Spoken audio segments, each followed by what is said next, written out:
আমাদের সৃষ্টিকর্তা, এ পৃথিবীর পরিচালক, মানব জীবনের নিয়ন্ত্রক মহান রব্বুল আলামিন, আমাদের আল্লাহ পবিত্র কুরআনের ২য় নম্বর সূরা সূরাতুল বাকারায় উল্লেখ করেন, আর আমি অবশ্যই তোমাদেরকে পরীক্ষা করব কিছুটা ভীতি, ক্ষুধা এবং জানমাল ও ফলফলাদের স্বল্পতার মাধ্যমে, আর তুমি ধৈর্যশীলদের সুসংবাদ দাও।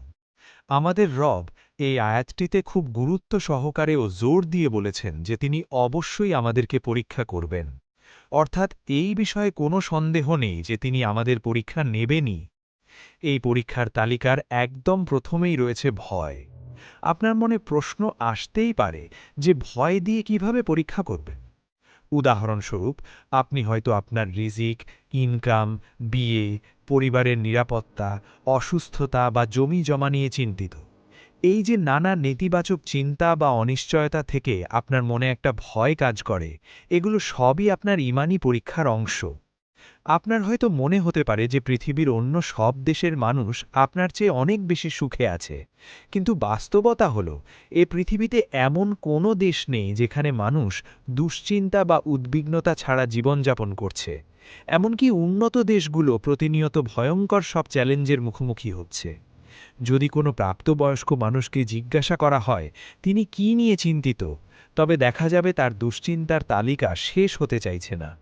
আবার যদি জিজ্ঞেস করা হয় তিনি কত দিন ধরে এই অবস্থায় আছেন, হয়তো উত্তর আসবে ২০-৩০ বছর ধরে। এই যে দীর্ঘ সময় আপনি এত উদ্বেগ নিয়ে অতিবাহিত করলেন, এই কঠিন সময় কে আপনাকে দেখে রেখেছেন?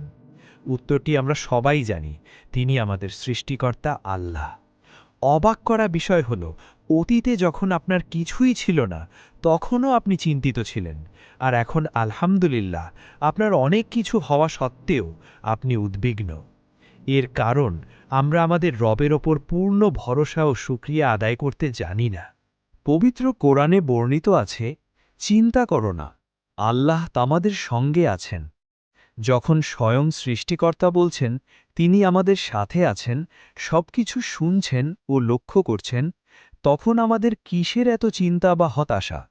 জীবনের প্রতিটি মুহূর্তের পরীক্ষাই আসলে আল্লাহর নিকটবর্তী হওয়ার পথ। মনে রাখবেন, পৃথিবী আর জান্নাত এক নয়। এটা জান্নাত নয় যে এখানে প্রতিটি মুহূর্ত আপনার একইভাবে বা সবসময় ভালো কাটবে। আল্লাহ আমাদের কখনো ক্ষুধা দিয়ে, কখনো অর্থকষ্ট দিয়ে পরীক্ষা করবেন, এটিই স্বাভাবিক।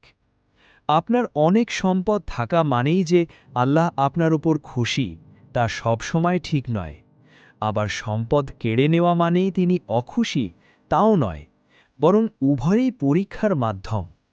আপনি হয়তো আজ বিপদে আছেন, কিন্তু আপনার চেয়েও অনেক বেশি কঠিন পরীক্ষার মুখোমুখি এ পৃথিবীর বহু মানুষ হয়েছে এবং হচ্ছে। তাই সর্বদা আল্লাহর দরবারে শুকরিয়া আদায় করুন এবং যে কোনো পরিস্থিতিতে তার উপর ভরসা করে সামনে এগিয়ে যাওয়ার চেষ্টা করুন। আমাদের রব আমাদের সবাইকে ঈমানী পরীক্ষায় উত্তীর্ণ হয়ে তার নৈকট্য লাভের তৌফিক দান করুন। আমিন।